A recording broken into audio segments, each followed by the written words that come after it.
Assalamualaikum. Anda hari ini diuji dengan ekonomi yang tak menentu? Mungkin Allah sedang memanggilmu untuk pulang. Adakah duit anda makin susut atau barang di pasaran makin mahal? Hati pun makin gelisah. Tapi, tahukah kamu, mungkin ini bukan bala, tapi panggilan cinta dari Sang Yang Maha Esa.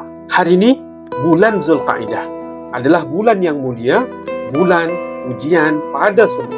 Rasulullah SAW bersabda, besarnya ganjaran sama dengan besaran ujian.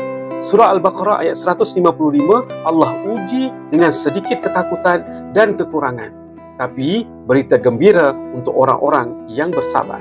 Dalam bulan Zulqaidah yang mulia ini, ramai pastinya diuji dengan kesempitan, ada yang hilang kerja, ada yang tak cukup untuk makan. Tapi percayalah, bila Allah tarik dunia ni, Dia sedang buka jalan menuju jalan akhirat.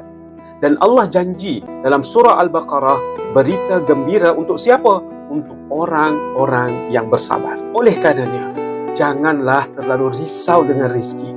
Risaulah kalau hilang rasa sabar dan keyakinan kita kepada Allah. Kerana bila dunia goyah, itulah masa hati kita untuk pulang kepada Allah Azza wa Jalla. Jangan lupa follow, like, share and comment. Semoga ramai yang dapat manfaat.